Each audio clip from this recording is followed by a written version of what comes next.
Japan के प्रधानमंत्री का एनीमे के प्रति प्रेम और ड्रैगन बॉल जेड से उनकी रुचि चर्चा का विषय बन गई है। यह उनके व्यक्तिगत शौक को उजागर करता है। इस बीच शिंजो आबे और नए जापानी प्रधानमंत्री के दृष्टिकोण में स्पष्ट अंतर देखने को मिला है। नए प्रधानमंत्री ने अधिक आक्रामक नीतियों की आवश्यकता की बात की है। इसके अलावा जापान के परमाणु हथियारों पर नए प्रधानमंत्री की चुप्पी को भी विश्लेषित किया गया है। यह चर्चा भविष्य की संभावनाओं की झलक पेश करती है। जापान के प्रधानमंत्री के विचारों ने वैश्विक संतुलन पर सवाल खड़े किए हैं, जिससे अंतर्राष्ट्रीय स्तर पर चिंता की लहर फैल गई है। अमेरिका और जापान के बीच सुरक्षा संबंधों का विश्लेषण करते समय यह समझना आवश्यक है कि ये रणनीतिक गठबंधन किस प्रकार विकसित हो सकते हैं। जापान की सुरक्षा नीति में बदलाव का मतलब है कि एशियाई देशों के बीच नए रक्षा गठबंधनों की संभावनाएं बढ़ गई है। भारत की भूमिका एशियाई नाटो में महत्वपूर्ण मानी जाती है, क्योंकि इसके बिना यह गठबंधन अधूरा और कार्यक्षमता खो देगा।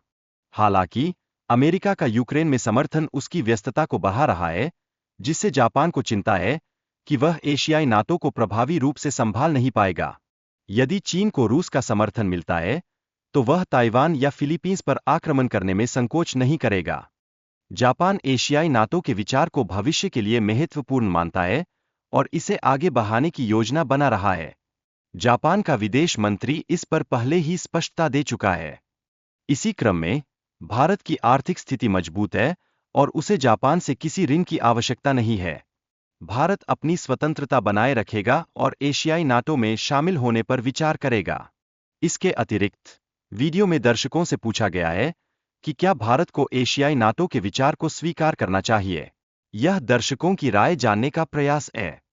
इस पैकेज में आपको एक से एक मार्गदर्शन प्राप्त होगा, जिससे आप अपनी पढ़ाई की योजना बना सकते हैं। यह निरंतर समर्थन प्रदान करता है। इसके साथ ही आपको लाइव कक्षाएं और पूर्व रिकॉर्डेड सत्र भी उपलब्ध होंगे, जो आपकी तैयारी को और बेहतर बनाएंगे। अंत में पैकेज में परीक्षण श्रृंखला और अध्ययन IQ ब्रांडेड सामग्री भी शामिल है, जो आपकी तैयारी के दौरान सहायता करेगी।